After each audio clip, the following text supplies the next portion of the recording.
I now give the floor to Mr. Jimmy Dore. Greetings, Mr. President, distinguished members of the Council. I'm here to speak today about the attack on the Nord Stream pipeline that took place 1 year ago on September 26, 2022. 4 explosions ruptured the Nord Stream 1 and 2 pipelines that carried natural gas from Russia to Europe. It was the biggest act of industrial sabotage in human history, severing the main artery for energy from Russia to Germany, cheap energy that was critical to maintaining Germany's industrial base. We have heard every cockamamie and ridiculous theory on how this happened. Now, you don't need to be a genius investigative reporter to figure out who is the culprit of the Nord Stream attack. Incredibly, most Western news outlets ignore the fact that the President of the United States, Joe Biden himself, announced on February 9, 2022, that he would in fact attack the Nord Stream 2 pipeline, saying, and I quote, "If Russia invades Ukraine, tanks crossing the border again, there will no longer be a Nord Stream 2 pipeline. We will bring an end to it. I promise you, we will be able to do it." Even with that pre-admission of guilt from the President of the United States, most of the Western press remained baffled as to who could have pulled off the greatest act of eco-terrorism in history. But luckily, we don't have to rely on my interpretation of President Biden's clear threat to attack the pipelines.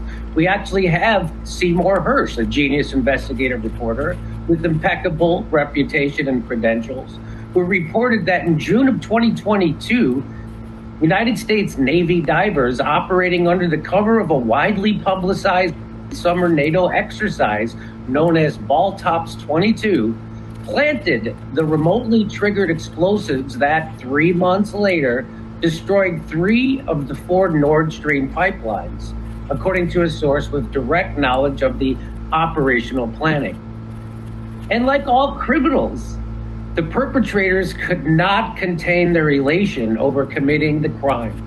Shortly after the attack, many high-ranking U.S. officials could not help but brag about their achievements and expressed multiple times how they were proud of being able to put an end to the pipelines.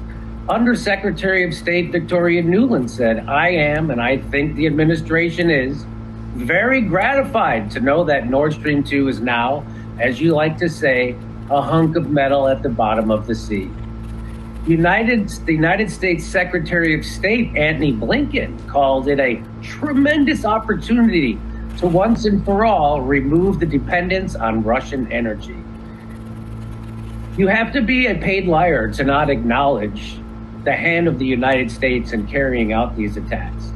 Not only did President Biden declare he would do this, but high-ranking U.S. officials have said similar things for years.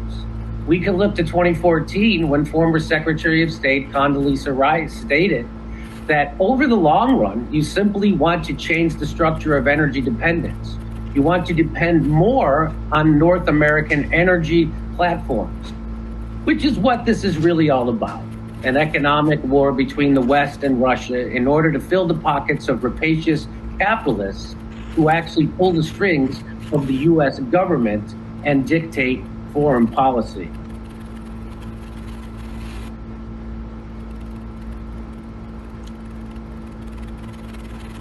So let's pull back and take a look at the context in which this pipeline bombing occurred, shall we? It's all happening under the guise of defending Ukraine from an unprovoked Russian invasion. But of course, that's only true if you start the story of the Ukraine war somewhere near the end of the story instead of the beginning, which would indict Ukraine, the US, and NATO.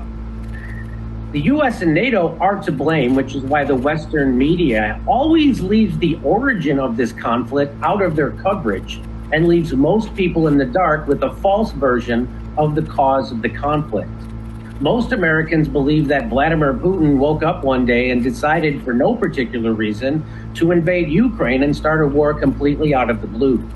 This is what supporters of the Ukraine in this war actually believe, because that's the only narrative they hear from their news media, which is funded by the people who profit off this war, the military-industrial complex, the fossil fuel companies in the West, and of course, Wall Street. To make a crude analogy of the Western media's coverage of the Russian invasion is the following. Let's say Vladimir Putin was standing on a bus stop and there was an old lady standing in the street and a bus was heading straight for her. So Vladimir Putin pushes the old lady out of the way of the oncoming bus and out onto the concrete sidewalk. The Western corporate media would start that story near the end saying, Russian president pushes old lady down onto the concrete. The same goes for the entirety of the Ukraine-Russian war. The Western media starts the story of the war at February 24th, 2022, which is definitely not when this conflict started. They leave out the 2014 coup of the democratically elected Ukraine government orchestrated by the CIA in conjunction with Ukraine Nazis. They leave out the fact that the Russian-speaking ethnic population in the eastern part of Ukraine, known as the Donbass, didn't want to go along with the CIA Nazi coup government. And so the newly coup right-wing Ukraine government started shelling the citizens of the Donbass via their henchmen, known as the Nazi Azov Battalion, that ended up killing somewhere around 18,000 civilians in the Donbass. They leave out also there was a peace agreement that was reached to end the shelling by the Ukraine government and the Nazi Azov Battalion, known as the Minsk Accord, because the people who broke that peace agreement was not Russia, but the Ukraine government and the Nazis. They leave out the fact that there was already an overall peaceful way to avoid war and the slaughter of hundreds of thousands of precious Ukrainians, which was recently admitted to by the Secretary General of NATO, who admitted that it was the expansion of NATO onto Russia's border that was the real prevarication, and the US and NATO refused to stop their expansion onto Russia's border. All this amnesia is necessary for the continued aggression and warmongering of the US and NATO to be accepted by the citizens of the United States and Europe. Well, I'm here to cure them of their amnesia and remind them of the true cause of not only the Nord Stream bombing, but of the entire Ukraine war and the destabilization of the Middle East, including Libya, Iraq, Afghanistan, and Syria. The reason for that is the imperialistic lust of the United States empire. The U.S. now has over 800 military bases around the world without being able to cite an actual threat to their sovereignty. The U.S. is now ending its empire the way all empires end, by overextending itself militarily while it starves its own people at home.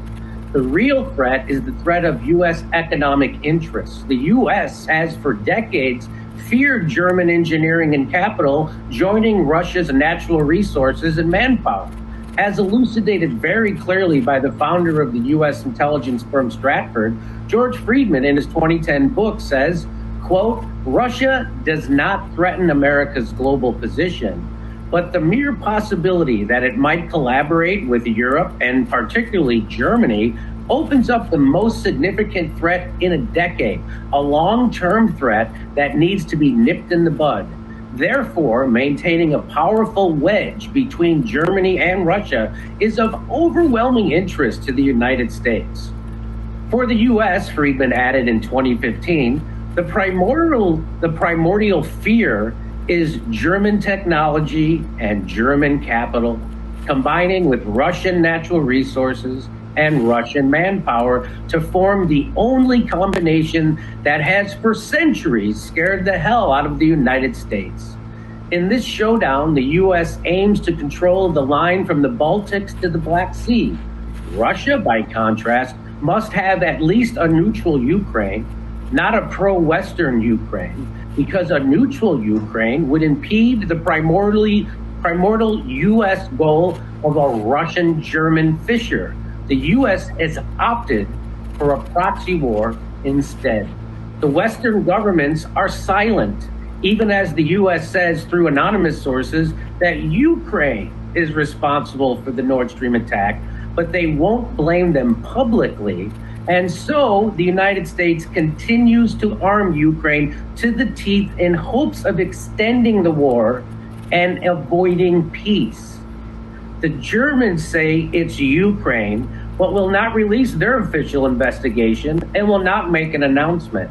The final obscenity is that the people in the West who claim to be environmentalists and claim to care about climate change and the environment say nothing about the worst release of methane gas in human history, but in fact, whose actions reveal they don't actually care about climate change and continue to support this war and its eco-terrorism.